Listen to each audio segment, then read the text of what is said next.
I am Nicholas Collins, 35 years old, living in Dover, Delaware. My life used to be as peaceful as a gently flowing river, but then everything changed in the blink of an eye. I run a medium-sized gym located right in the heart of this small city. Medium-sized, yes, but to me it was a dream built from sweat and tears. I opened the gym 8 years ago after quitting my office job to pursue my passion for fitness. At first, everything went smoothly. Members flocked in, from young guys wanting ripped muscles to housewives looking to stay in shape.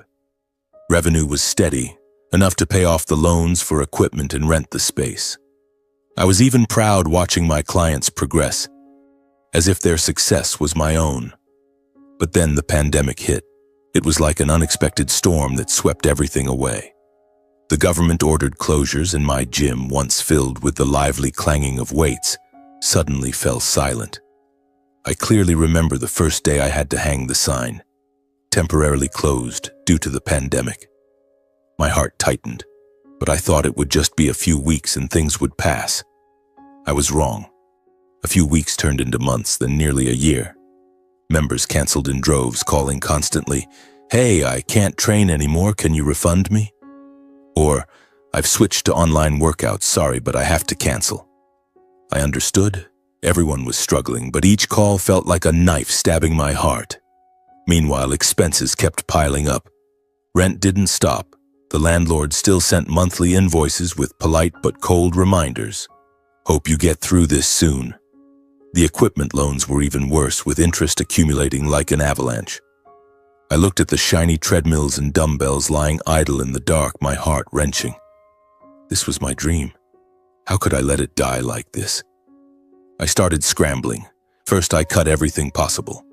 I laid off staff, keeping only my closest trainer, and did everything myself, from cleaning to bookkeeping. But it wasn't enough. I turned to the bank, hoping for a loan approval. I prepared thoroughly, a detailed business plan, revenue forecasts for reopening, even financial reports proving the gym had once been highly profitable. I sat in the bank office, clutching my documents tightly, heart pounding. The young staff member smiled politely, but a few days later the rejection email arrived. "Unfortunately, your application does not qualify due to high risk in the current pandemic context." I read it over and over, feeling like the world was collapsing. Not qualified. I'd done everything right. With no other options, I had to sell assets. First, small things. An old computer, some electronics. Then bigger ones. My BMW, the car I'd been attached to for 5 years. I bought it after the gym started turning a profit, as a reward for myself. Every morning driving it to the gym, I felt like I was flying on the road. Now I had to list it for sale online. The first buyer came, test drove it and haggled. "Sell it a bit cheaper, it's the pandemic." I gritted my teeth and agreed, but when I handed over the keys, tears nearly fell. It wasn't just a car, it was a symbol of my independence. After selling, I got some money, but it still wasn't enough. I borrowed from friends, calling everyone close. "Hey Nick, how much do you need? I'll send it right away." They helped, but everyone has limits. In total, I scraped together enough for short-term debts. But I was still short exactly $50,000 to keep the gym alive through this critical period. $50,000, the number that haunted me day and night. With it, I could pay rent, prevent equipment repossession, and wait for reopening. Without it, everything would crumble. Those nights, I lay awake, staring at the dark ceiling. Daisy, my wife, hugged me from behind and whispered, "I know you'll figure it out, I believe in you." But I knew the only option left was to turn to my biological parents, Kenneth and Louise Collins, living in Alexandria, Virginia. We weren't very close, but they were family. I hesitated for many nights. The last time I saw them was last Christmas, and conversations always revolved around my younger brother, Harrison. Harrison this, Harrison that. I was the eldest son, but in their eyes, I always managed on my own.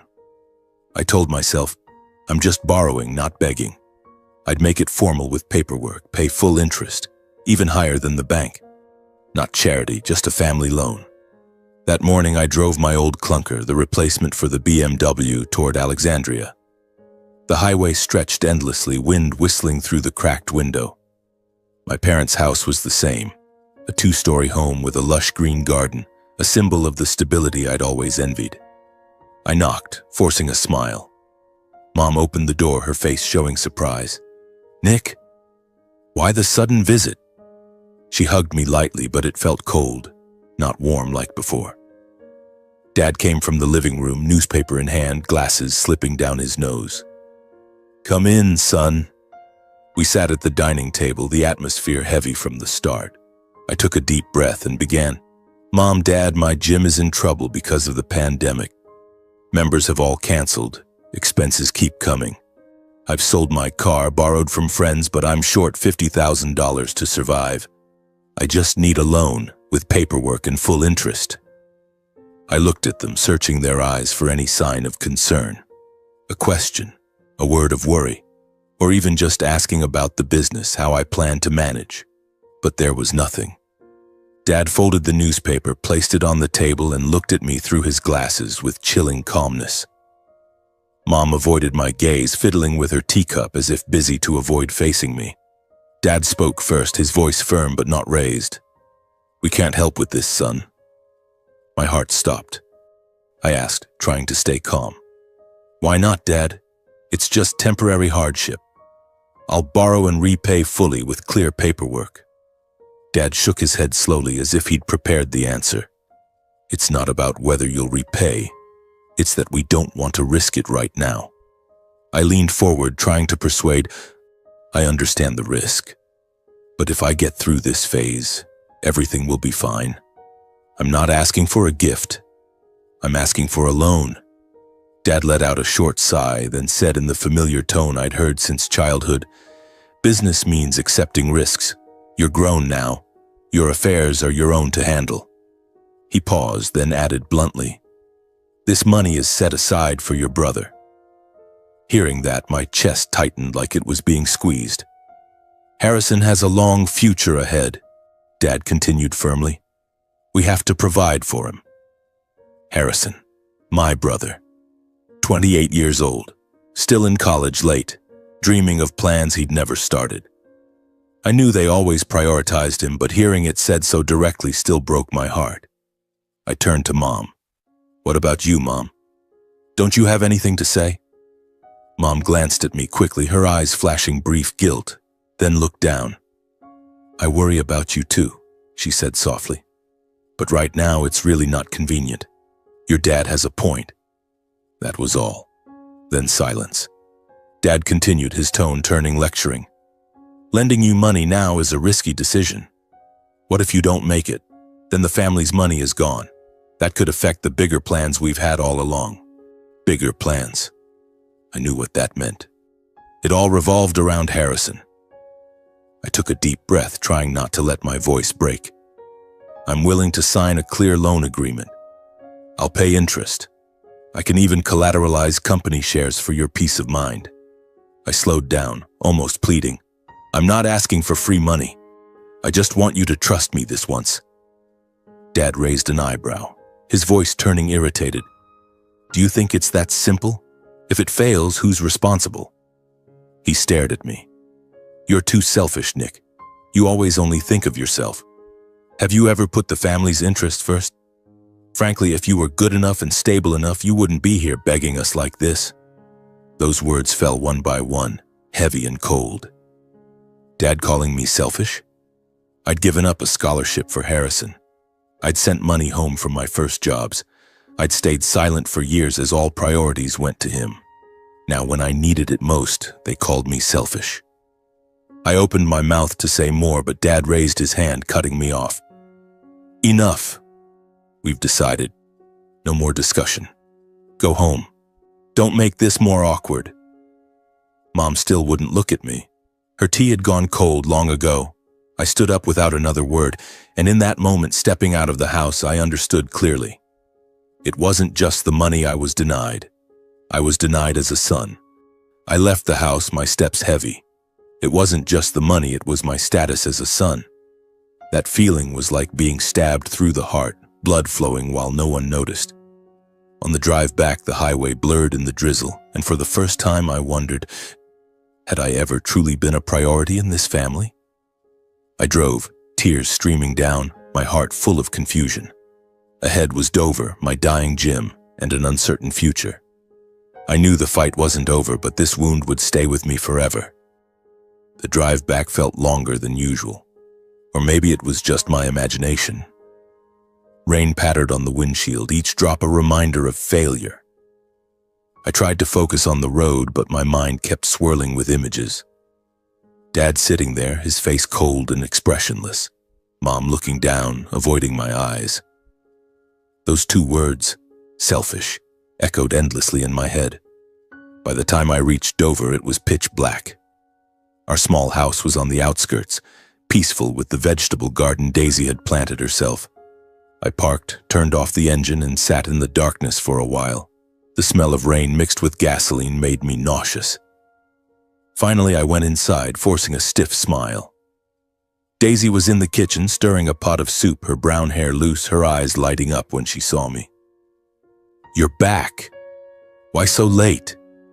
She hugged me, and I tried to keep my voice normal. "Just traffic because of the rain, honey." I didn't want to tell her right away, didn't want to weigh down the atmosphere. We had dinner, chatting about her work, teaching kids online during the pandemic. I nodded along, smiled, but my mind was elsewhere. Daisy is perceptive. She stared at me intently. That night, lying in bed, I couldn't hold it in anymore. The dim nightlight cast shadows on the ceiling, and I started telling her. "Honey, the gym. It's slowly dying. The bank rejected the loan, I've sold everything, borrowed from friends, but I'm still short $50,000.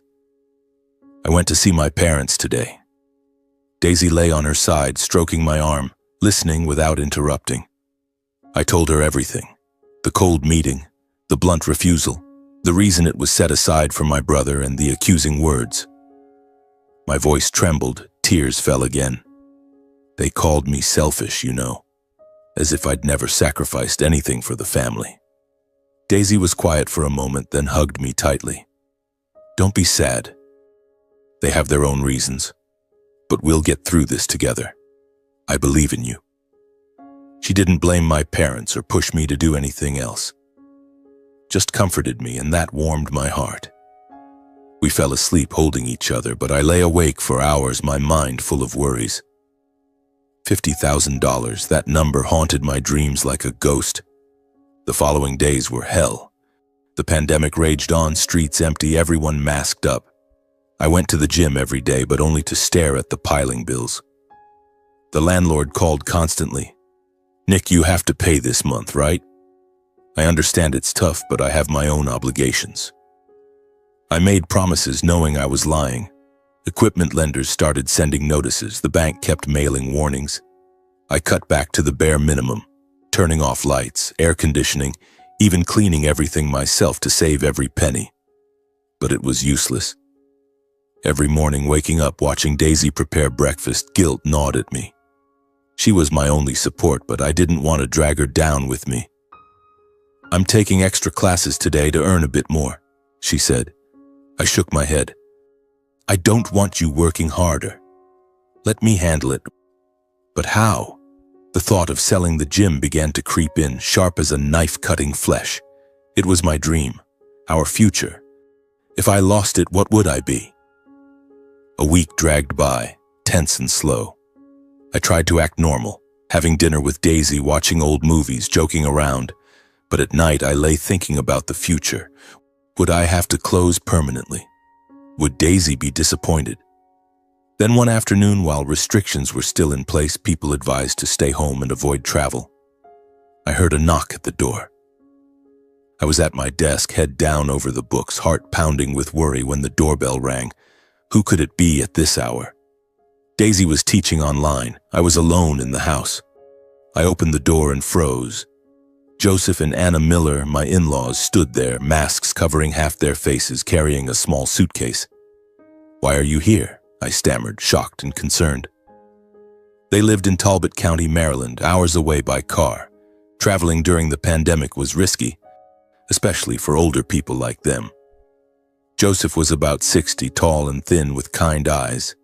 Anna stood beside him, neat and tidy, her familiar warm gaze visible even behind the mask. They came in, and the house suddenly felt warmer. Joseph removed his mask and smiled faintly. We were careful, son. Masks on, sanitizing the whole way. Anna hugged me lightly, the familiar scent of her cookies wafting from her. I led them to the living room and quickly made tea. My heart raced. I had no idea why they were here unannounced. We hadn't seen each other in months because of the pandemic. Are you both okay? Why didn't you call first? I asked, voice worried. Joseph sat down and looked at me seriously. We know you're struggling. Daisy mentioned it briefly. My heart sank. Daisy told them? She hadn't said anything to me. The meeting was short and straightforward, true to their nature. No beating around the bush. Joseph pulled a thick envelope from his pocket and placed it on the table. Take this money, son. It'll help you through this time. I took the envelope, hands shaking. I opened it and my heart stopped. Crisp new dollar bills neatly stacked, exactly $50,000. I was stunned, eyes wide. How can you give me so much? Where did this come from? All sorts of thoughts raced through my mind. Did they sell land? Borrow at high interest? Joseph and Anna exchanged a glance, a flicker of worry in her eyes. Don't worry about it, Joseph said in his calm, warm voice. We thought it through. Focus on your business, son. No need to ask too many questions. Anna nodded. That's right, son-in-law. We're family. But they avoided answering directly, and that made me uneasy. I knew they weren't wealthy, just a small farm in Talbot, living simply. $50,000 wasn't a small amount for them. I pressed, but Mom, Dad, I can't accept if it's not clear. Are there any conditions? Joseph shook his head. None at all. We're just helping you. The visit ended quickly. They stayed for dinner, then headed to a nearby hotel, not wanting to impose. I saw them out, my heart full of gratitude mixed with worry. Thank you so much for helping me, I said, voice choking. They hugged me and left into the evening. Back in the living room, I sat staring at the envelope, mind in turmoil. Grateful. This was the lifeline for the gym, but anxious. Where did the money come from? If they suffered because of me, I'd regret it for life. That question circled in my head all afternoon. That evening, when Daisy came home, I waited for her in the kitchen. Your parents came to visit today, I said. She stopped what she was doing, turned to me, eyes wide. Really? Why didn't you call me? I told her everything, the $50,000 envelope and how they dodged my questions about the source. I looked at her, voice lowering. I'm really worried, honey. I don't know where the money came from. I don't want to take it if it puts them in trouble. Daisy sat down, silent for a long time. Her eyes stared into the distance. Then she sighed. I'm sorry I didn't tell you earlier. They mortgaged the farm to borrow the money for you. It hit me like lightning. Their farm, that was their livelihood, the place they'd lived their whole lives, raised Daisy. Now mortgaged, meaning they risked losing everything if it couldn't be repaid. I held Daisy tightly, tears streaming. Why would they do that? I don't deserve it. Daisy comforted me. You do deserve it. They believe in you because they know who you are. I believe in you too. We'll get through this together and pay them back properly, fully. We held each other and I cried like a child. For the first time, I truly felt that quiet sacrifice. My in-laws had staked their old age on their faith in me. Their son-in-law, not even blood. That night I lay awake, unable to sleep. Moonlight shone through the window, illuminating Daisy's sleeping face. I kept comparing. My biological parents refused coldly, treating me like a burden. My in-laws, they sacrificed silently without demands or conditions. Joseph and Anna, they'd never blame me, always welcome me like their own son. For the first time, I realized that family isn't always where you're born. It's where people are willing to place their trust in you when you're at your lowest. That thought was like a ray of light in the darkness, but it also made me more determined. I had to succeed, had to repay them. Tomorrow I'd use this money to save the gym. But the wound from my biological parents still ached, and I knew the journey was far from over. The next morning I woke up earlier than usual. The first rays of dawn filtered through the curtains, shining directly onto the envelope still lying untouched on the desk. Daisy was still sound asleep, her face peaceful after a long, exhausting night. I made myself a cup of coffee, sat down, and picked up the envelope with slightly trembling hands. $50,000, not just a number, but the quiet sacrifice of Joseph and Anna for me. The farm in Talbot County, where they had poured their sweat and tears for so many years, was now mortgaged because of me. That thought tightened my chest as if someone were squeezing it. I couldn't let them down. I took a deep breath and started taking action. First, I called the landlord. "Ma'am, I'll transfer the money today. Thank you so much for your understanding." Her voice sounded relieved. "That's great, Nick. Keep going." Next was the bank, paying off the equipment loan that had been hanging over me like the sword of Damocles. Each transfer click felt like a breath of relief. I set aside a portion for maintenance, buying masks and sanitizer, preparing for the day we could reopen. The gym was still silent, but now it had a chance to live. In the weeks that followed, the pandemic dragged on, but I refused to sit idle. I switched to online mode, filming at-home workout videos and posting them on YouTube and Facebook. Some old members responded positively. "Thanks a lot, Nick. These videos help us train at home. They're easy to follow and motivating." Revenue from video fees trickled in, just enough to survive. I knew I wasn't out of danger yet. Everything could only truly change when restrictions were fully lifted. Every evening I called Joseph and Anna. "How have you been, Mom and Dad? I've used the money and the gym is doing much better." Joseph chuckled lightly over the phone, his voice kind and steady. "That's good, son. Just focus on your work, don't worry about us." Anna would turn to ask about Daisy, her familiar worried tone. "How's my daughter eating these days? Remember to take care of your health. Don't overwork." They never asked when I'd repay the money, never uttered a word of blame. That both warmed my heart and left me restless with guilt. When I sent them monthly payments along with cookies, supplements, and other gifts, I said softly, "I just want to show my gratitude." Anna quickly refused. "We're fine. Keep it for your own little family." I insisted. "Please accept it so I can feel at ease. That way, my heart feels lighter." Then the pandemic gradually came under control. Vaccines arrived and the government eased restrictions. The news on TV excited me. Non-essential businesses may reopen at 50% capacity. I threw myself into preparations, cleaning the gym from floor to ceiling, spacing out equipment, putting up maintain 2-meter distance signs. On the first day of reopening, my heart pounded like it did on my first date with Daisy. Only a few old members returned, wearing masks and looking around cautiously. "Nick, you're open? Let me try a session." I nodded and smiled brightly. "Come on in. I've cleaned and sanitized everything. Everyone can train with peace of mind." Attendance grew slowly, from 5 people on the first day to 20, then 50. They came back because they missed the discipline of in-person training, not just online. I taught classes myself, guiding each person. Keep your back straight, breathe evenly. Sweat poured down, but I felt alive again. I cut staff, keeping only one trainer to save costs. I worked non-stop, opening early in the morning, closing late at night, delivering light snacks to clients at midday. Daisy worried. "Rest a bit. If you keep this up, you'll burn out." But I shook my head. "I have to push harder now, honey. The gym is just starting to revive. I can't stop." Time flew by. Nearly 3 years. 3 years full of sweat, tears, and hope. The pandemic receded and the world returned to normal. The gym didn't just survive, it thrived.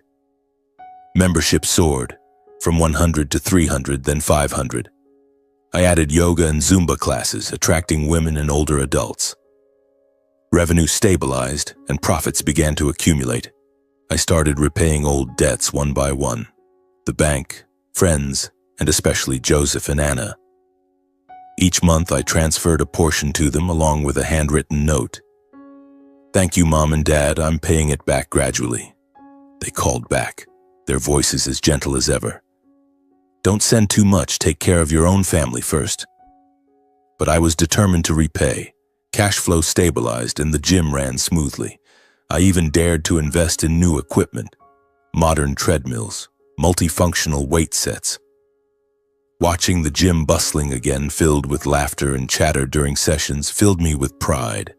Throughout that time, Daisy and I lived simply. We didn't splurge, cooking at home, no restaurants, shopping frugally at the market, weekend walks in the park. We focused on building our family, dreaming of children, a bigger house. Daisy still taught. I still ran the gym. But every night we held each other and talked about the future. We didn't initiate contact with my biological parents.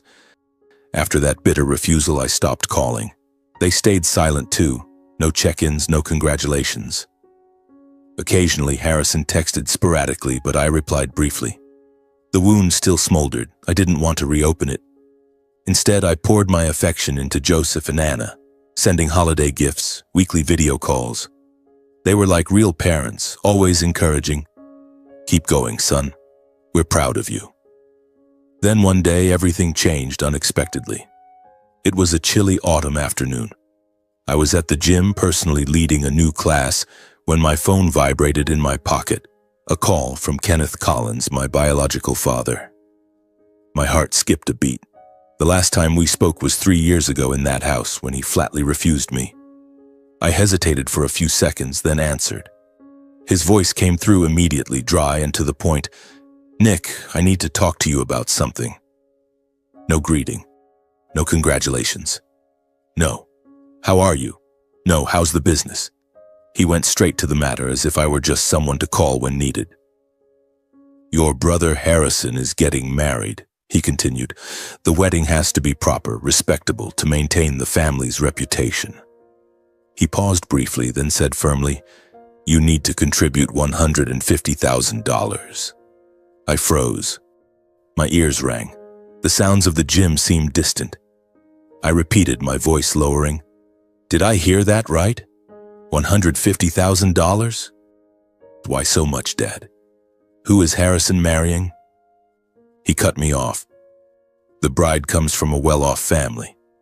They're doing it big. We can't look cheap. You understand? This isn't just a wedding," he added as if lecturing. "It's an important family event." He didn't mention the past. Not the time I begged for $50,000 when the gym was on the brink of collapse. Not the 3 years I struggled alone, selling my car, carrying debt, fighting day by day. It was as if none of it had ever happened. I swallowed hard and hesitated. But $150,000 is way beyond my means. I can help with a portion, but I can't afford that much. His voice immediately sharpened. "Why all the questions? This is for your brother, for the family's honor. You're stable now. Helping him once shouldn't be a problem." Then my mother's voice chimed in. She'd been listening on speaker. "That's right, son. Now that you're successful, helping Harrison is only natural. Brothers shouldn't be petty like outsiders." Those words cut straight into me like a knife. I slumped into a chair, gripping the phone tightly.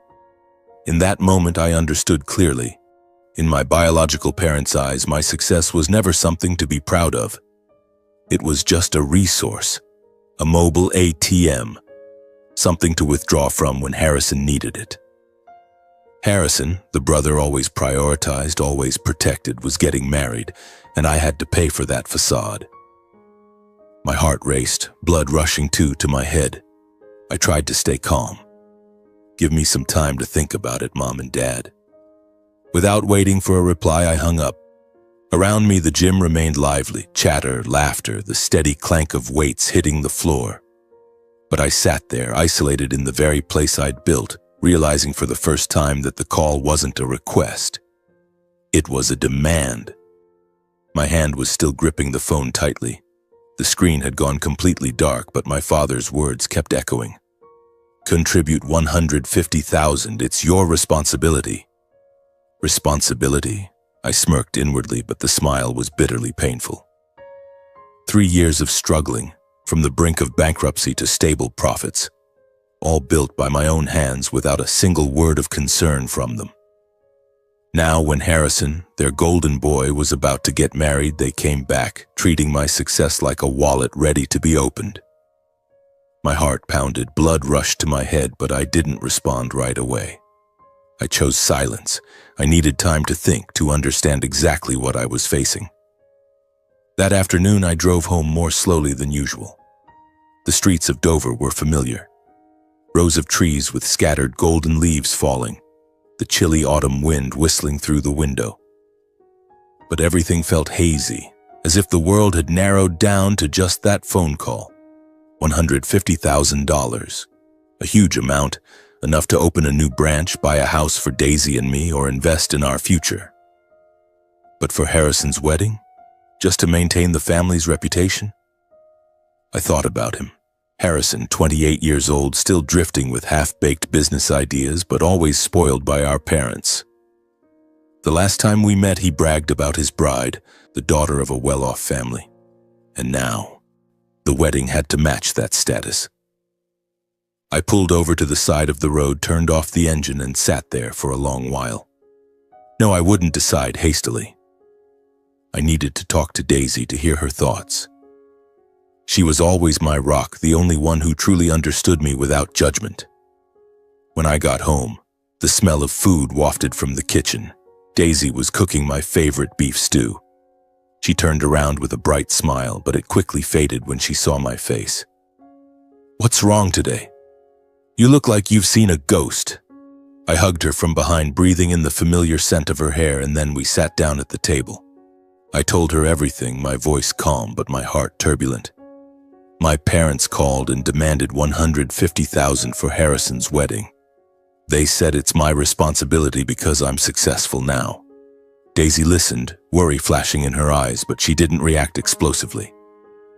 She's not the type to explode. Instead, she asked me just one question, softly but sharply. If you were in trouble again, would they do the same for you? That question hit me like a punch to the chest. I fell silent, mouth open but no words coming out. Daisy didn't push. She just sat there, stroking my hand, waiting for an answer. And then, like a dam breaking, a flood of old memories came rushing back. Memories I'd tried to bury deep, to forget so I could move on. I remembered my childhood in Alexandria, the 2-story house with its lush green garden where everything looked perfect on the outside, but inside it was full of quiet injustices. As the eldest son, I always tried to do everything perfectly, just hoping to make my parents proud. When I brought home the Honor Student Award in 5th grade, Dad glanced at the report card and nodded faintly. "Good, keep it up." No smile, no extra praise. But when Harrison came home with a scribbled drawing, colors smeared all over the paper, Mom immediately hugged him, her voice full of excitement. "Oh, my talented boy." This shows real artistic promise. My achievements were always taken for granted, as if I was born to excel. But Harrison only had to do the smallest things, clear the table, score a goal once, and he'd get endless praise. I remembered those evenings when the family gathered in the living room. Dad would lean back in his chair, talking about the future with high expectations. "Harrison is definitely going to make it big one day. I believe in him. He has what it takes." Then he'd turn to me, his tone casual, as if just checking a box. "You're different, Nick. You can take care of yourself. We don't have to worry much about you." And those words repeated over the years, enough for me to understand that in this family, some people were born to be expected of, and others were born just to carry on alone. Then there were the times I gave in. The first time I truly noticed the favoritism was when I was 12. My parents had saved up to buy a new bicycle, and I was excited because I'd promised to use it for extra classes. But Harrison cried and wanted it, and Mom said, "He's younger, let him have it." As the older brother, you have to sacrifice. I gritted my teeth and handed it over, feeling deeply hurt but not daring to complain. The attention was the same. My birthdays were often forgotten or just a simple family dinner, while Harrison's were parties with friends. They always said the younger one needed more care, like a mantra to justify it. I grew up thinking being the older brother meant giving without expecting anything back. The most recent memory, the time I begged for help when the gym was collapsing, came back clearer than ever, like a slow-motion film. The pandemic raging, I'd sold my beloved BMW, borrowed from friends, then driven to Alexandria with faint hope. "I'm just asking to borrow, not for a gift," I said, voice trembling. But Dad refused outright. "Business is risky, handle it yourself. This money is set aside for your brother." Mom looked briefly guilty but stayed silent. I left the house feeling rejected, not just financially but as a son.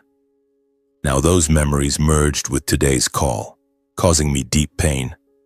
I realized that for years I'd always been the giver, sending money home when I first started working, yielding job opportunities to Harrison, even staying silent as they prioritized him. But I'd never been chosen when it was my turn to need help. Whenever I was in trouble, they brushed it aside. But Harrison, always welcomed with open arms. Daisy's question was like a detonator, and I sat there, mind spinning. We didn't eat dinner, we just sat quietly in the kitchen, the dim yellow light shining on the table. "You don't know the answer to that?" I whispered, but deep down I knew, no, they wouldn't. Not like last time or the time before. Daisy hugged me, her voice calm but firm. "Think it through carefully. Whatever you decide, I'll be right here supporting you." That night, I barely slept. I lay beside Daisy, listening to her steady breathing in the darkness while my mind was a tangled mess. I tossed and turned, eyes fixed on the bedside clock. 2 a.m., then 4. Everything from the past to the present piled up at once. And the demand for $150,000 felt like the final drop that made the cup overflow. Suddenly, I understood something very clearly. I no longer owed them anything. My success was built by me alone through sweat and years of being overlooked. It wasn't something to be used for Harrison, nor the price I had to pay for so-called family reputation. The next morning, my eyes were dark-ringed from almost no sleep, but my mind was clear. I knew what I would say. I would not pay for Harrison's wedding. I picked up the phone, sat still for a moment, then dialed. It rang for quite a while, long enough for me to consider hanging up. But then Dad's voice came through, familiar yet distant. "Have you thought it over?" I took a deep breath and kept my voice steady. "Mom, Dad, I've thought about it carefully. I can't, and I don't want to, meet this request." There was silence on the other end for a few seconds. I knew he was holding back. Then his voice grew heavy and harsh. "What do you mean by that? Harrison's wedding is a big family matter. You're his brother. Don't you have any responsibility?" I gripped the phone tighter.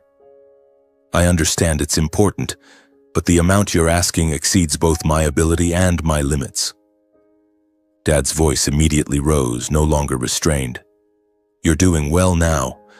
The gym is profitable, your life is better than before. Helping your brother once. What's so unreasonable?" I closed my eyes and spoke slowly. "Do you remember 3 years ago? When my gym was about to go bankrupt, I asked to borrow $50,000. Just a loan, with clear paperwork. But you refused." Dad brushed it off. "That's in the past, why bring it up?" "But for me, it's never been in the past," I replied, voice still even. I managed on my own and stood back up. "Now I'm more stable, but that doesn't mean I have to sacrifice again." I heard Mom in the background, her voice trembling. "Son, don't be so stubborn. Harrison is your brother. He needs you right now." My throat tightened, but I continued. "I'm not turning my back on Harrison. But I can't throw away that money just for appearances." Dad's voice turned ice cold, each word heavy.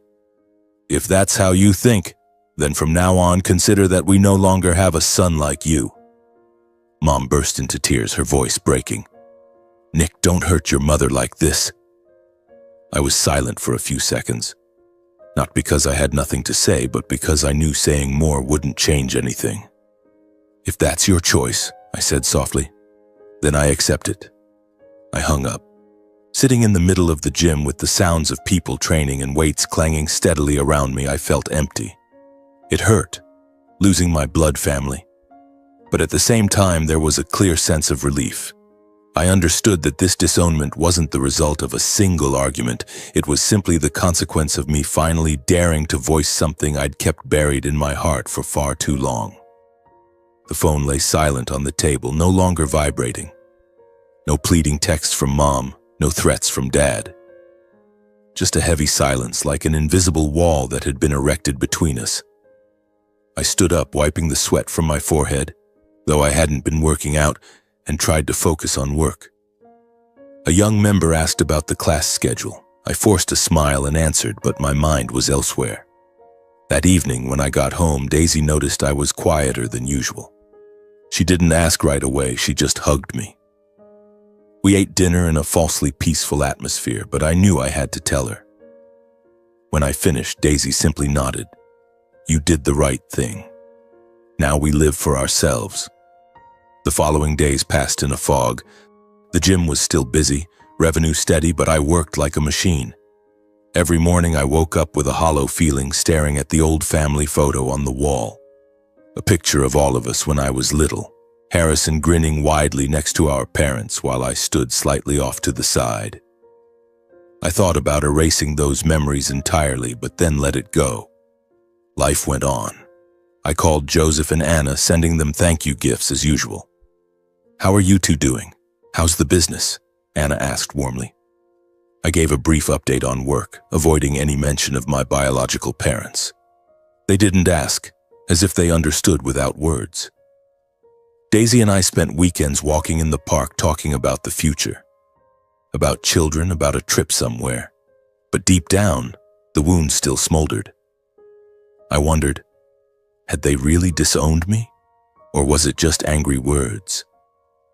I waited anxiously for a call, but nothing came. The silence dragged on, and it hurt more than any reproach. Then a few days before the wedding, the invitation arrived. A thick envelope, glossy paper sent from Harrison. I opened it, my hands trembling slightly. "You are cordially invited to the wedding of Harrison Collins and Emily Thompson. Date, time, location. A luxurious hotel in Alexandria, a few hours' drive from Dover. No personal note, just a printed card." I sat at the dining table staring at it, torn with conflicting emotions. Should I go or not? Go to prove what? That evening, as we lay in bed, I asked Daisy, "I got Harrison's wedding invitation. Should I go?" Daisy thought for a moment, stroking my arm. She didn't advise refusing or speak harshly. She said gently, "You should go to fulfill your duty as an older brother. Go wish your brother well, then come home. Don't let them think you're still holding a grudge." Her words silenced me. Duty as an older brother? Yes, after all, Harrison was still my brother, but going meant facing my parents, facing the disownment. I thought about it for days, weighing every angle. At the gym during the day, I was distracted, nearly dropping a weight. At night, I lay awake imagining the wedding. My parents with fake smiles, Harrison showing off. Would they kick me out? Or pretend nothing had happened? The tension built like a ticking time bomb. Finally, after 3 sleepless nights, I decided I would go with Daisy. Not for them, but for myself, to close this chapter without regret. The wedding day arrived faster than I expected. We drove to Alexandria, Daisy in a simple but elegant dress, me in a neat black suit.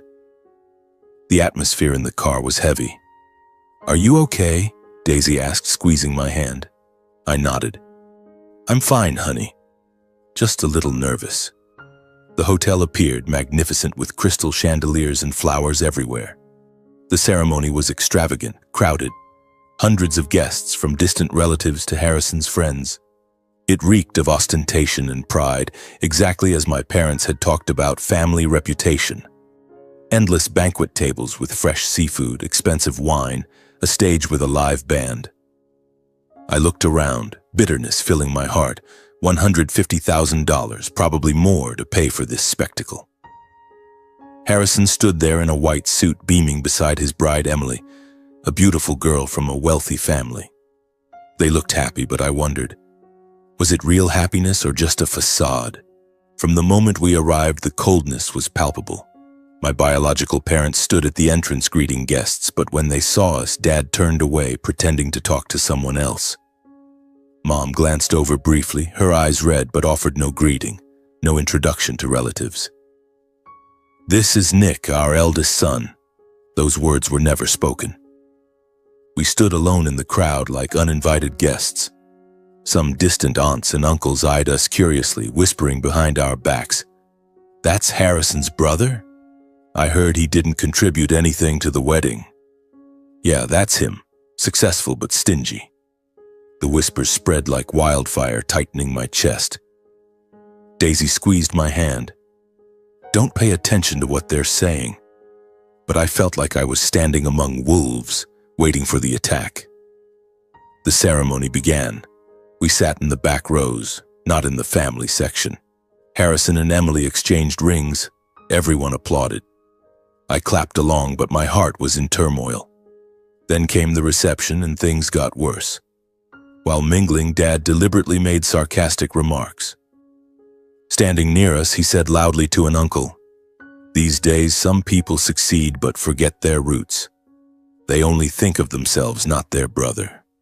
Mom chimed in with a half-reproachful, half-whiny tone. "Kids grow up, make money, and forget family ties. They don't shoulder important responsibilities for their brother, letting the family's honor suffer." She said it while glancing at me, indirectly blaming. I endured in silence, gritting my teeth and swallowing my anger, trying to keep face for everyone, even those insulting me. Daisy whispered, "Maybe we should leave." But I shook my head. "Wait a bit longer, I want to congratulate my brother." My heart raced, tension mounting. Would they stop? But no, it didn't stop at glances and whispers. Midway through the reception, my father, already tipsy, face flushed from wine, suddenly walked up to the band. Before anyone could react, he grabbed the microphone from the MC. The music cut off abruptly. The noisy hall fell silent. "Everyone, listen to me for a moment." His voice slurred but loud enough to fill the room. "Today is Harrison's big day, my youngest son," he said, raising his glass high. "A proud day for our family." Then he paused, his eyes scanning the room as if searching for his target. He continued, voice darkening. "But sadly, in this family, there's someone irresponsible, a traitor. When the family needed him, he turned his back. The hall went dead quiet. Glasses froze midair. Everyone turned in the direction of his gaze. He pointed straight at me. "That's Nicholas." "Our eldest son," he said, contempt unmistakable. "He's doing well now, living off his in-laws, but couldn't contribute a single penny to his own brother's wedding." A wave of murmurs swept through the tables. "Someone like him," he continued, voice rising, "isn't worthy of being the eldest son, isn't worthy of being here today." The words landed like a slow, exploding bomb. I felt the blood in my veins freeze. My ears rang. I braced my hands on the table to stand, but at that moment Daisy stepped forward in front of me. She stood tall, unflinching, voice calm and clear enough for everyone to hear. "You say Nicholas is irresponsible," Daisy began, looking straight at my father. "But if he were truly irresponsible, he wouldn't have stood back up alone when his business collapsed, carried the debt himself and rebuilt his company all on his own." The air froze. Daisy didn't glance at me. She kept her eyes on my parents. "He's not a traitor," she continued slowly. "He just chooses to live with integrity, repaying kindness and loyalty to those who reached out when he was at his lowest." A few people started turning toward my parents. Daisy paused, then delivered the line that hit exactly where they always avoided. "Some people always demand sacrifice," she said, "but never show up when he needed them most. What do you think about that?" My father stood stunned. His mouth opened, but no words came. My mother went pale, hand over her mouth, eyes panicked. Around us, the whispers were no longer hushed. Some nodded. Others quietly looked away. I looked at Daisy. For the first time in my life, I felt complete, unconditional protection, something I'd never had from my blood family. She stood there without raising her voice, like a shield between me and everything that had hurt me for years. The tension was suffocating. Harrison and Emily hurried over. Harrison put a hand on my shoulder, voice low but laced with irritation. "Brother, sister-in-law, please leave early for my sake, to keep things from escalating. It's our big day, after all." Emily stood beside him, nodding, avoiding my eyes. I looked at Harrison, my brother, and realized there was nothing left between us but distance. No thanks for coming, just a polite eviction. We turned and left the reception amid curious stares. No one stopped us. Behind us, the music started again, lively and foreign. The wedding was lavish, dazzling, but empty of real family bonds. On the drive home, cold wind whipped through the car window. Daisy leaned her head on my shoulder. "Are you proud of me?"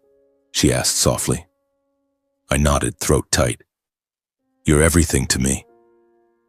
That night back in Dover, we held each other as we slept. But I knew that wedding wasn't the end. It was the beginning of a complete severance. The future ahead held uncertainties. There might be retaliation. There might be more pain. But right now I had Daisy. I had Joseph and Anna. And I knew that was my real family. In the days following the wedding, the atmosphere in our home felt shrouded in a silent fog. Daisy and I had essentially cut off contact with my biological parents. No calls, no messages, nothing at all. Harrison sent a brief text. "Thanks for coming." But I didn't reply. I wasn't angry with him. He was just a victim of that favoritism. But I was exhausted by the whole drama. We refocused on our own lives. The gym remained busy. Daisy continued teaching online. And we spent our evenings cooking together, watching movies, or simply lying in each other's arms chatting about nothing in particular. Every time the phone vibrated, my heart tightened, anxiously anticipating a call from Alexandria. Perhaps an apology, or worse, more blame. But nothing came. The silence stretched on, and it felt like confirmation. We had truly lost each other. Then one morning, everything changed. It was a beautiful autumn day, golden leaves falling outside the window, a cool breeze drifting into the kitchen. I was making coffee while Daisy sat at the table, her face a little pale but her eyes sparkling. She looked at me with a strange smile. "I have something to tell you." My heart skipped a beat. Her tone was so serious. I sat down, holding my hot cup of coffee. "What is it, honey?" Daisy took a deep breath and whispered, "I'm pregnant." The good news arrived quietly, without fanfare, but it left me stunned with happiness. The coffee cup nearly slipped from my hand. "Really? Are you sure?" She nodded and handed me the pregnancy test. 2 clear lines. I pulled Daisy into a tight embrace, tears streaming down my face uncontrollably. "We're going to have a baby." Laughter mixed with tears filled our small kitchen. For the first time after so many storms, I felt like life was opening a new chapter, bright and full of hope. Daisy smiled. "I've known for a few days, but wanted to be sure before telling you." That joy came with new responsibilities, and it made me think more seriously about the future. Before, we lived simply, renting a small house on the outskirts of Dover, enough for just the 2 of us. But now, with a child on the way, I couldn't leave things uncertain anymore. I started envisioning a stable home with a yard for the child to play in, a separate room for the baby, and a cozy space for our family. The business had gradually become solid. The gym not only survived but expanded with new classes and loyal members. Steady cash flow and monthly profits allowed me for the first time to make a big decision without fear. No more sleepless nights calculating bills, no more haunting thoughts of bankruptcy. Now I could dream bigger. "Let's buy a new house," I've been thinking about this for a long time, I said to Daisy one evening as we sat on the balcony stargazing. She looked at me, eyes bright. Really? Can we afford it? I nodded. I've saved enough. We'll find a house for us and prepare for our new family member. We agreed to look for a small, quiet, single-family home on the outskirts of Dover, somewhere with fresh air near parks and schools. Not a grand, flashy mansion like Harrison's wedding. Just a 2-story house with a backyard, 3 bedrooms, enough space for children and parents in their old age. The decision to buy a house wasn't about showing off or proving anything to anyone, not to my biological parents or relatives. It was simply about building a long-term foundation for our little family. We spent weekends house hunting hand in hand, laughing as we imagined. This room for the baby, I'll paint it blue, or the backyard for you to plant roses. Each viewing made my heart race with excitement and worry. Would it be okay? What if the economy shifted? But Daisy always knew how to reassure me. After a few weeks, we found the perfect house. Warm wood finishes, a spacious kitchen, and a view of a small lake. Signing the contract, my hand trembled on the pen, but my heart was filled with exhilaration. During the preparations, cleaning, buying furniture, I often thought of Joseph and Anna Miller, the ones who had quietly sacrificed for me without ever demanding anything. The farm in Talbot County, which they had mortgaged to lend me the $50,000 that saved my gym. Now that life was stable, I sent them money more regularly and called via video every week. "How are you, Mom and Dad? We're going to have a grandchild soon," I shared, and Anna's eyes lit up. "Really? We're so happy." Joseph smiled kindly. "Congratulations to you both." They never mentioned the money as if it had never happened, but I remembered clearly and my heart was full of gratitude. After many late-night discussions with Daisy, lying in bed whispering about the future, I took the initiative. "I want to invite Mom and Dad to live with us. As they get older, it'll be easier for us to take care of them." Daisy was surprised, her eyes welling up. "Have you thought this through?" I nodded. "I have, honey. It's not out of obligation, it's because I want to take care of them. They've given so much to me and our family." Daisy hugged me tightly, moved. "You're so good. I'm proud of you." I called Joseph and Anna, my voice trembling with nervousness. "Mom, Dad, Daisy and I bought a new house. It's spacious. Would you come live with us so we can take care of you more easily?" Silence on the other end, then Joseph's voice, hesitant. "Son, we're afraid of being a burden. The farm is still here, we're used to it." Anna added, "Your dad's right. We don't want you to worry about us." But I persisted. I spoke slowly, trying to convey my true feelings. "Mom, Dad, everything I'm saying comes from the bottom of my heart. I'm not doing this out of duty, I just want to repay your kindness and care for you while I still can." Daisy gently joined the call, her voice warm and sincere. "Mom, Dad, we really need you. Having you close would make us feel at ease." There was a long silence on the line. Then Joseph's voice returned, deeper and clearly moved. "All right, let us make some arrangements. Hearing you say that warms our hearts." The following week, Joseph and Anna came to see the house. As they stepped into the backyard, their eyes naturally lit up. Anna looked around and said softly, as if afraid to break the moment, "The house is so beautiful and peaceful." We stood there, embracing one another. In that moment, I felt it very clearly for the first time. Family isn't just where you're born. It's where people choose to stay by your side. And this time, I knew my family was truly complete. The new house quickly became a warm home. We moved in and arranged simple furnishings, the old comfy sofa, a wooden dining table, and a room for Joseph and Anna with a view of the lake. They moved in a few weeks later, bringing just a few things from the farm. Potted plants, old photos, and the familiar smell of homemade baking. Life slowed down. In the mornings, Joseph helped me fix the car. Anna taught Daisy family recipes. No pressure, no conditions. No one demanded anything, just sharing. Daisy's belly grew bigger and we laughed when the baby kicked, our little one so playful.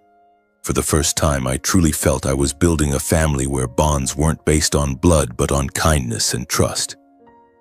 Joseph and Anna, they weren't blood relatives, but they had been there during my hardest times. My biological parents? They were far away in resentful silence. I didn't hate them, I was just sad. But now I chose the people who deserved it. In my heart, the concept of filial piety took on clear shape. Not repaying those who demand it, but caring for those who have sacrificed for you. Every evening we gathered for dinner, Joseph telling old stories, Anna smiling gently, Daisy stroking her belly. I looked around, my heart full of warmth. But a hint of anxiety lingered. Would my biological parents find out? Would they come back and cause trouble? I pushed the thought away, focusing on the present. Life now flowed like a gentle river, but I knew storms could arrive at any time. Christmas came quickly, bringing a blanket of white snow outside the windows and the crisp chill of Dover. Our new home, a 2-story house with a spacious backyard, was filled with a warm yet humble atmosphere. We didn't hang dazzling lights, buy a massive Christmas tree, or host a big party with friends. Just handmade decorations, a wreath Anna crafted from pine branches gathered in the yard, paper ornaments Daisy painted herself, and clumsy but heartfelt knitted stockings from Joseph. On Christmas morning, we woke up early, made hot cocoa, and sat around the fireplace telling stories. Daisy's belly was now prominently round. She wore a loose sweater and beamed as the baby kicked gently. Our little one so playful, just like his dad when he was young, Anna teased, and everyone burst into laughter. This was the first Christmas where I truly felt peace. No worries about bills, no haunting from the past. Especially with Daisy pregnant and our little family forming day by day. Joseph opened his gift, a new jacket I'd bought, and his eyes sparkled. "Thank you, son." Anna hugged Daisy. I can't wait for the grandchild to arrive. I sat there, heart full of gratitude, thinking that finally life had been fair to me. But that peace was shattered suddenly, like a cold gust blowing through a cracked door. It was late Christmas afternoon, snow falling heavily, wind howling outside. We were gathered around the table for a simple dinner of roast chicken and Anna's homemade pudding when a knock echoed. Strong and insistent, not the friendly tap of a neighbor. My heart tightened. A bad premonition washed over me. I went to the door myself. Opening it, I froze. Kenneth and Louise Collins, my biological parents, stood there, coats dusted with snow, faces flushed from the cold. Unannounced, uninvited. They stepped inside without waiting, bringing with them the faint smell of alcohol and an obvious air of jealous scrutiny. Dad's eyes immediately scanned the house, the polished wooden floors, the warm fireplace, the simple yet comfortable furnishings, and finally the presence of Joseph and Anna at the table. "So this is your new house?" "Quite luxurious, huh?" he said, sarcasm dripping from his first words. I tried to stay calm, closing the door, my heart pounding. "Why the sudden visit? Come in. It's cold." They entered, removing their coats, but the atmosphere in the house suddenly turned heavy as lead. Daisy stood to greet them, her pregnancy clearly visible, but my parents only nodded coldly. Anna and Joseph exchanged glances and politely invited them to sit, but the tension was palpable. Dad sat down, eyes sweeping the room. "Look at you, living the high life now. Big house, nice things. Buying people's loyalty, are you? Showing off your wealth like this." His words cut like a knife, clearly aimed at Joseph and Anna, as if they were the loyalty being bought. Mom chimed in with a reproachful tone, glancing at Daisy. "That's right.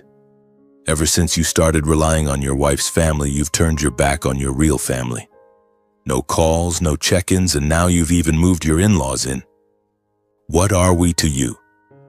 My heart raced, blood rushing to my head. The air in the room quickly thickened, tense like a ticking time bomb. I could feel every gaze, every heavy breath, as if one wrong word would make everything explode. I tried to stay calm, lowering my voice as much as possible while keeping it clear and firm. "Please sit down and talk." But let me say this first. I need basic respect in this house. Daisy is pregnant, and I won't tolerate any words or actions that hurt her or anyone here. Joseph and Anna sat quietly on the sofa.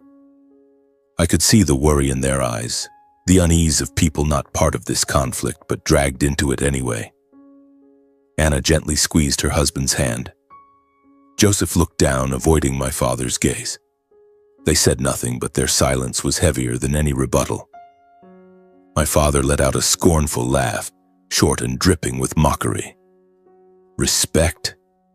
You turn your back on your family, on your brother, and now you talk to me about respect? Accusations poured out relentlessly, without evidence or listening. He ranted about my ingratitude, betrayal, living off my wife's family, shaming the family name. Each sentence was like a dull blade, not killing instantly but cutting deep and prolonging the pain. Then everything spiraled out of control. Dad shot up from his chair. His face was flushed, the strong smell of alcohol filling the air. He whirled toward Joseph and Anna, arm raised and trembling with rage. He spat, voice full of contempt. And you two think mortgaging your farm and throwing money around buys you someone else's son? I'm his real parent. The room seemed to lose all air in that instant. Joseph went pale, lips pressed tight. Anna covered her mouth, eyes red with hurt and indignation. Daisy instinctively stepped in front of me, shielding like a barrier, hands on her belly, voice trembling but clear. Please stop. This is our home. Don't insult my parents. That was enough to ignite my father's rage completely. He lunged toward the table, swinging his arm and smashing the Christmas decorations. The wreath fell to the floor, paper ornaments shattered. Cocoa mugs were knocked over, dark liquid spilling across the wood.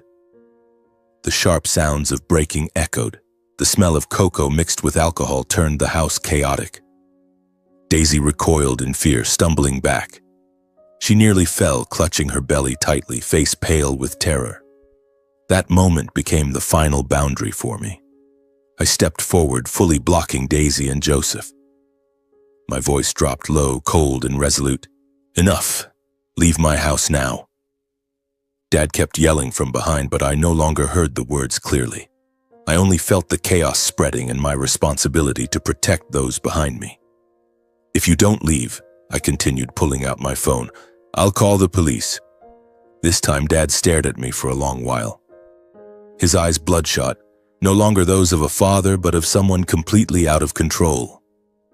He spun around, dragging Mom toward the door, hurling one final bitter remark. You're no longer my son. The door slammed shut in the freezing Christmas night. Outside, snow fell thickly, wind howling in gusts like lamentations. Inside, everything fell deathly silent. I stood frozen in place, breathing heavily. My heart was a tangle of emotions, anger, pain, loss. But beneath it all was a clear, undeniable feeling. From this moment, I understood that the family I chose to protect had no room for those who caused harm, no matter what title they held. I turned back to look at Daisy and my in-laws. They were still there. Shaken, frightened, but safe. And for the first time, I knew I had chosen the right side. The door closed behind my biological parents with a resounding slam that echoed through the freezing Christmas night, like an irreversible ending. Snow fell thickly outside, wind howling through the cracks. But inside the house, the atmosphere remained heavy, like a dark cloud that hadn't dissipated. I stood there for a moment, breathing heavily, my hand still gripping the phone, ready to call the police if they came back. But there was no more knocking, only the patter of snow on the roof. I returned to the living room where the wreckage from the Christmas decorations lay scattered on the floor. Shattered pieces of the wreath, spilled cocoa pooling everywhere, and the lingering faint smell of alcohol from my father. Daisy sat on the sofa, hands clutching her pregnant belly, face pale and trembling. Joseph and Anna stood beside her, him patting her shoulder, her whispering prayers. Are you okay, honey? I rushed over, kneeling in front of Daisy, gently stroking her belly. She nodded weakly. I'm fine. Just scared. But suddenly her face contorted in pain, hands gripping her belly tighter. Nick, my stomach hurts so much. I think I'm going into labor. The contractions came fast and intense, uncontrollable. Daisy curled up, gasping for breath, sweat beading on her forehead. My heart nearly stopped. I realized immediately. Daisy was going into early labor, 2 weeks ahead of schedule. The doctor had said the baby would arrive early in the new year, but now, on this Christmas night after the chaos that had just unfolded, her mind was still in shock. "Daisy, hang in there, honey," I shouted, voice shaking. There was no time for panic or dwelling on what had happened. I turned to Joseph and Anna. "Mom, Dad, help me. We need to get her to the hospital now." Joseph nodded, his face pale but composed. "I'll get the car." Anna hurried to fetch a coat for Daisy, her voice trembling. "Stay calm, dear. God will protect you." We quickly helped Daisy up, wrapping her in a warm blanket. Her belly contracted relentlessly. Pained groans filled the house. I carried her to the car, snow falling on our heads, the wind biting cold against our skin. How could I let this happen? How could I let family conflict affect her at such a vulnerable time? We sped to the nearest hospital, about 15 minutes away. Christmas night was frigid. The streets were empty, lit only by dim streetlights and blanketed in white snow.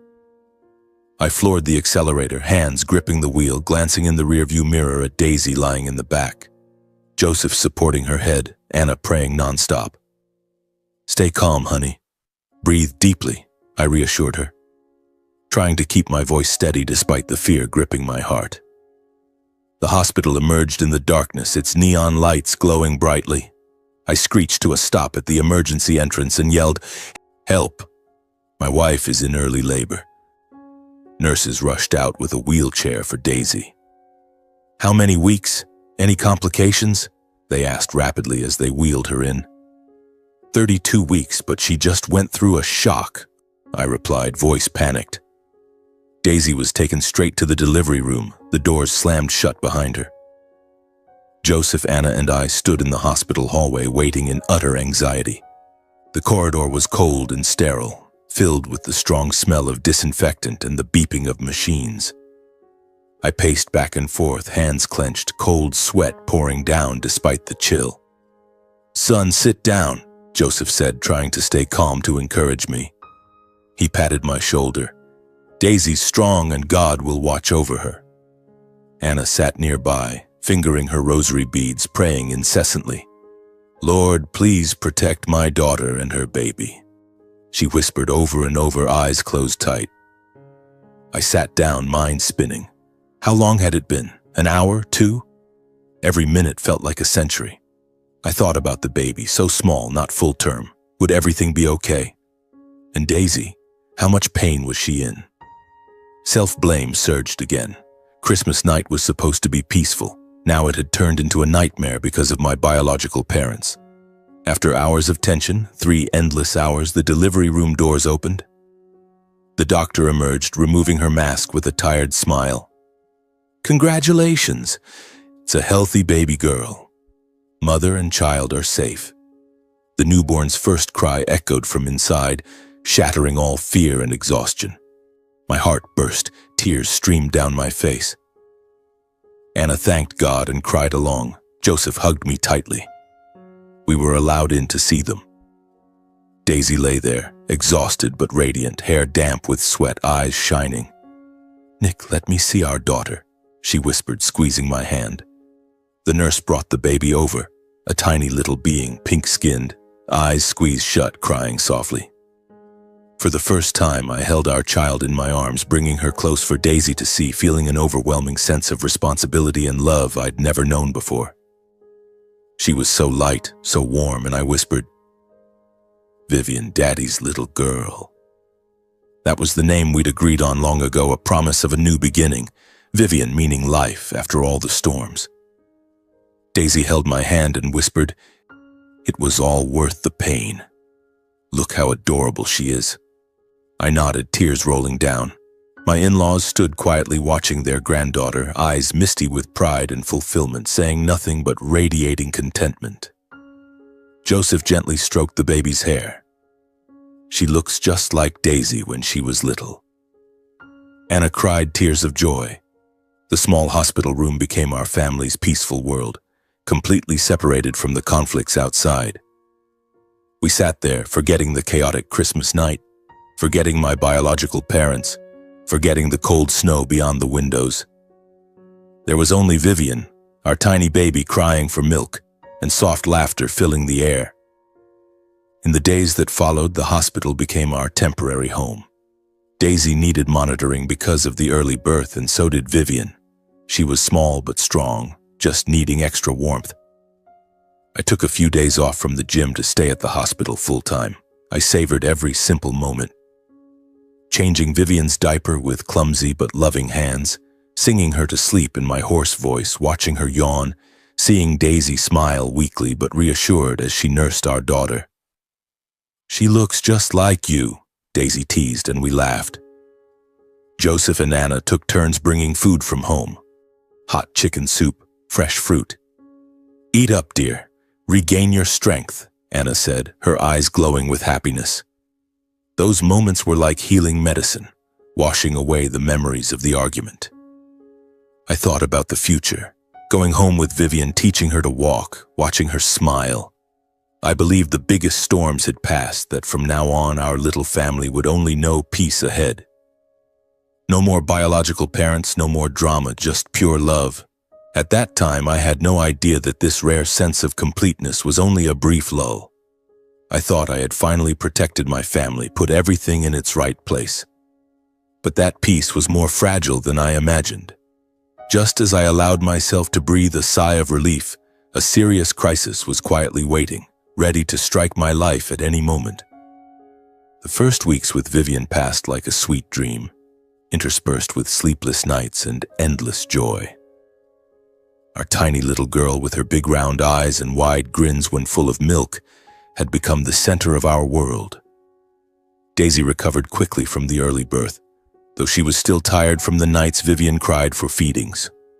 I took a few more days off from the gym, delegating to my trusted trainer to devote all my time to the family. Every morning I woke up early, prepared Vivian's formula, and watched her coo in the wooden crib that Joseph had handmade. "Sleep well, Daddy's girl," I whispered, my heart full of warmth.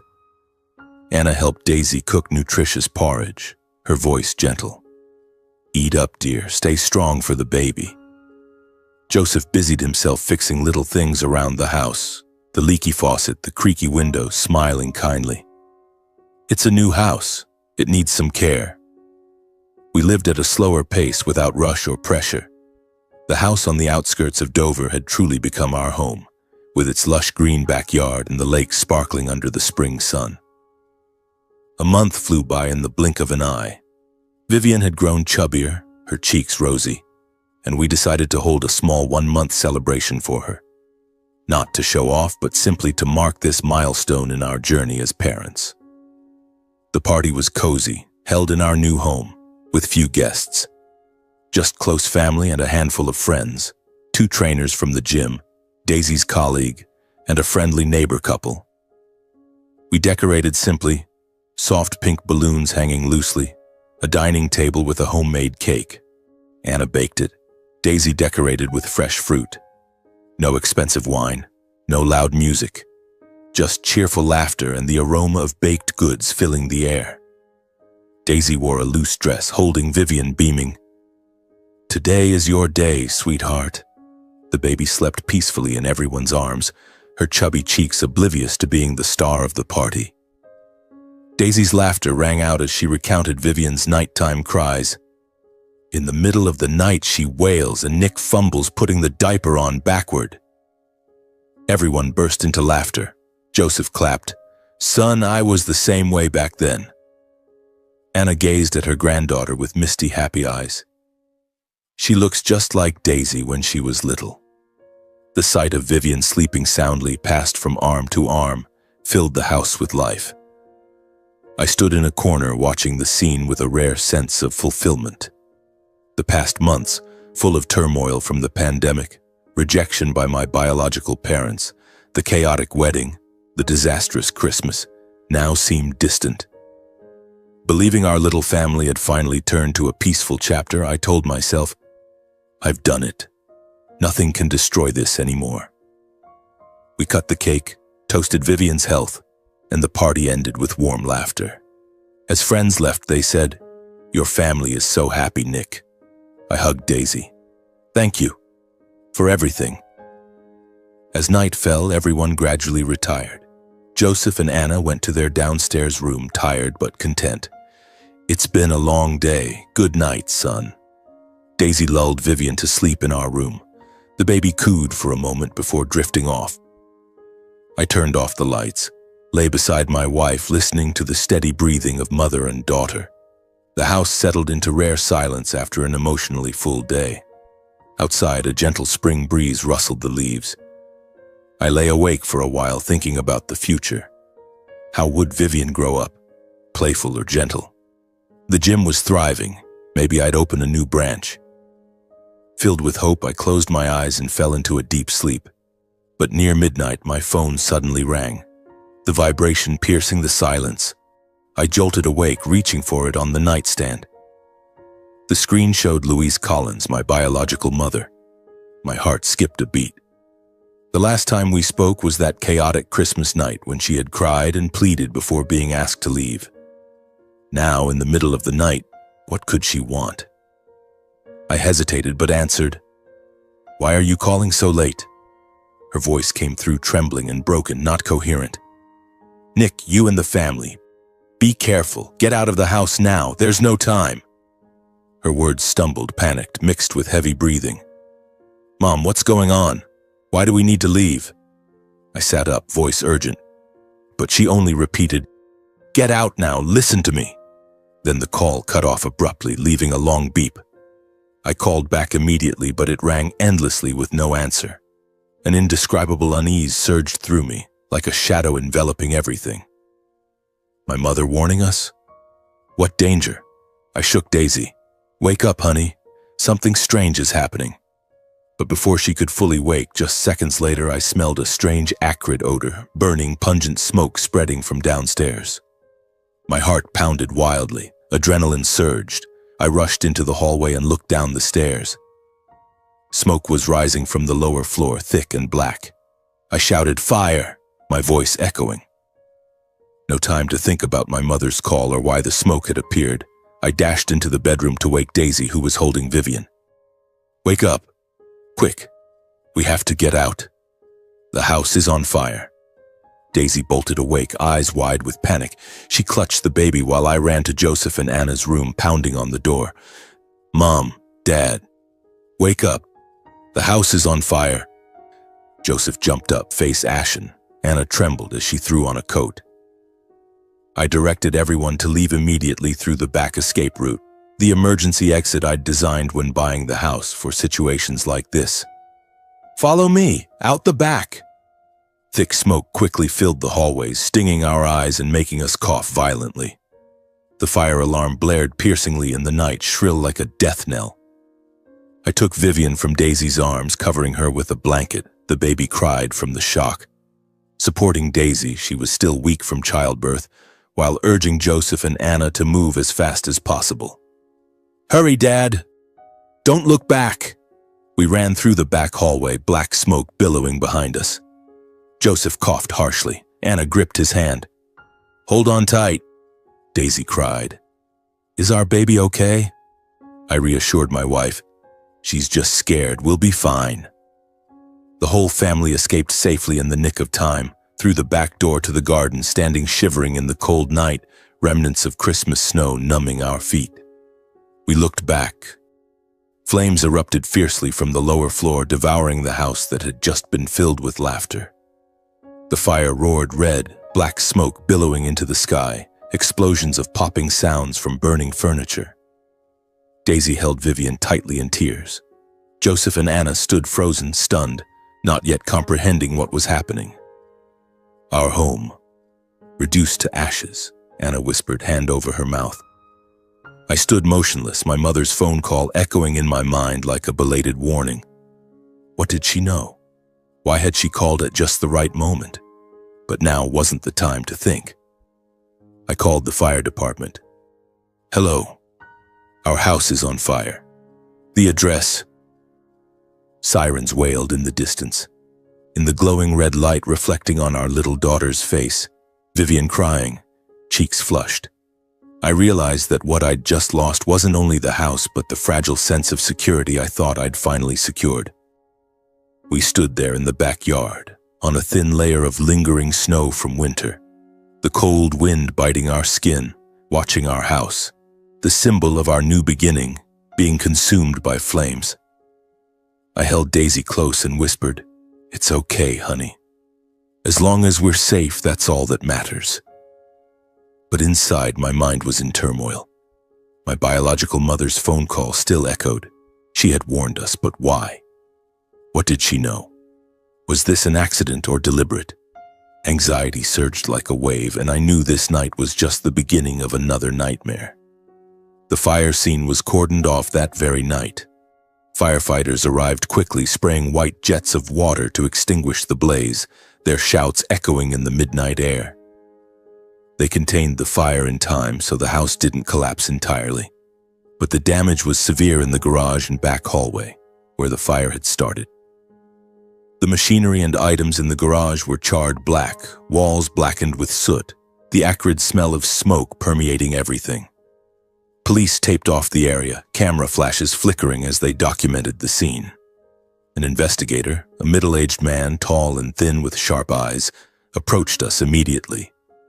"Mr. Collins, we need a preliminary statement." I told him everything. The 1-month celebration party, the strange call from my mother, the burning smell, then the smoke. He took notes, voice grave. "This doesn't look like a normal accident. We'll investigate." We were taken to a nearby hotel for temporary shelter. The next morning, the investigator returned with initial findings. Signs of arson. They detected traces of accelerant, like gasoline or oil, in the garage, an unnatural ignition point with evidence of intentional starting, not electrical fault or ordinary accident. "Someone deliberately targeted your family," he said flatly. My heart sank. Someone deliberate? I handed over all the security footage. The front doorbell camera and the backyard garage camera. We sat in the hotel room reviewing the video on the police laptop. Grainy images under streetlight, a figure in a baseball cap and mask, tall and thin, appearing near the garage at the exact time of the fire. He furtively poured something, likely the accelerant, then lit it and fled. A car parked nearby, an old gray-silver sedan, sped away. The gate and the car sent chills down my spine. They were too familiar. It was my father's build, Kenneth, and the car matched the one he always drove. "Do you recognize anyone?" the investigator asked. I nodded shakily. "That man might be my father." The words cut like a knife, but the evidence was clear. Anxiety spiked. If it was him, why? What motive? After the fire, our family temporarily moved to a small rented house nearby. A modest bungalow on the outskirts of Dover, safe and quiet enough for Daisy and baby Vivian. Not as luxurious as the old villa, but with a small yard, cozy bedrooms, and importantly far from the fire scene. We salvaged what we could from the ashes.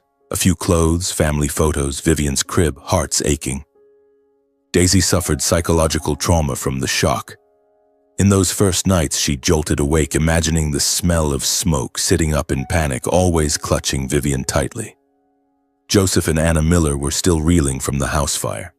As elderly people, they tried to comfort and help Daisy care for Vivian. Joseph carrying the baby around the yard, singing lullabies in his deep voice. Anna cooking soup, cleaning the house, her voice trembling. God will protect us. But their eyes were red when thinking of the lost home, where they had begun a peaceful retirement. Meanwhile, I cooperated closely with authorities to uncover the fire's cause. Every day I went to the police station providing more details. The history of conflict with my biological parents, from the loan refusal, the humiliating wedding, to the chaotic Christmas. They were jealous of my new house, of our stable life, I said bitterly. My mother's warning call became key. I drove with the investigator to Alexandria, Virginia, to her house. She opened the door, face pale, eyes red as if sleepless. We sat in the familiar living room, where I'd once been rejected, and questioned her. What did you know about the fire? Why did you call right when it happened to us? Louise initially evaded, voice stuttering. I was just worried about you. I had a bad premonition. But under pressure, she grew panicked, statements contradictory. I don't know anything, or it was just a feeling. Finally, she broke down crying, confessing part of the truth. She hadn't set the fire herself, but overheard Kenneth saying terrifying things before leaving. Let's see if he can keep that house. He has to pay for being unfilial. She called to warn because she sensed something big, but it was too late. He had already gone. Her statement was the final piece. Kenneth was arrested soon after, hiding in a motel hundreds of miles away near the Virginia border. He was charged with arson and endangering lives. During interrogation, he still tried to blame me, growling, "He's the unfilial one. I was just teaching him a lesson." But evidence piled up. Fingerprints on an accelerant can found near the scene. Street cameras capturing his car near Dover that night, and Louise's testimony. The motive was clear. Jealousy and control. He couldn't bear seeing me succeed while ignoring my birth family, living happily with my in-laws. With complete evidence, he faced criminal prosecution plus a no-contact order with my family pending trial. I received the papers feeling relief mixed with pain. My biological father, the once pillar, now a prisoner. The trial took place a few months later in a Delaware courtroom. The atmosphere was tense, suspenseful like a crime movie. I sat in the witness seat, Daisy beside me holding a giggling Vivian, oblivious to it all. Kenneth sat in the defendant's chair, gaunt and avoiding eye contact. The prosecutor presented evidence. Security video, Louise's testimony, accelerant traces. The defense lawyer tried to argue. He lost control in a moment of anger, a temporary emotional outburst. But the jury wasn't convinced. After 3 days of arguments, the verdict. Kenneth sentenced to 12 years in prison, full compensation for damages, hundreds of thousands of dollars for the burned house, and a permanent criminal record. A humiliating fall for someone who lived for appearances. He who once prided himself on Harrison's wedding and family honor now bowed his head before the court. I looked at him, heart aching but without regret. He turned to me one last time, eyes red. Nicholas, I'm sorry, son, but it was too late. My mother truly awakened for the first time after the trial. She realized she had stayed silent too long, letting her husband's favoritism and dominance destroy everything. She requested a meeting through the lawyer, too afraid to come directly. We met at a neutral cafe. She sat across from me, hands trembling on her teacup. Nick, I'm sorry. I chose the wrong side, and I've lost you. She cried, recounting years of silently enduring Kenneth, prioritizing Harrison to avoid his anger. I listened, heart a tangle of pain and exhaustion. I didn't retaliate with words or revisit the past. I spoke slowly, calmly enough for her to understand it wasn't fleeting anger. Mom, I don't hate you. But for me now, Daisy and Vivian's safety is absolute priority. If you truly want to mend things, it has to start with respecting my boundaries. No demands, no manipulation, and no using Harrison to pressure me. Mom bowed her head, tears falling silently. After a moment, she spoke, voice trembling but clearer. I know I've been silent too long, let things go too far. I don't dare ask for forgiveness right away. I just hope you'll give me a chance to start over little by little in a way that's safe for you. She nodded as if reminding herself, I promise. I'll respect what you've said. We hugged one last time. No lingering resentment, but not yet peace.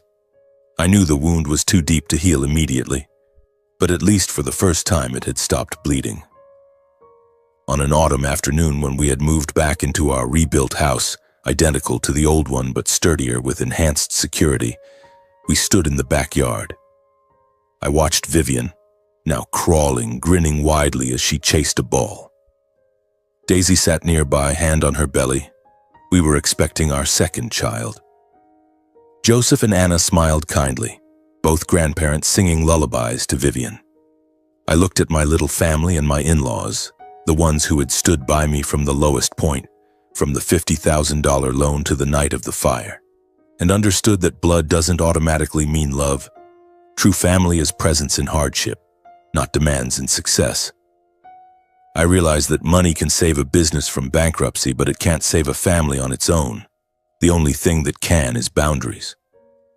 When boundaries are clearly set, people know what they're allowed and what they can't cross.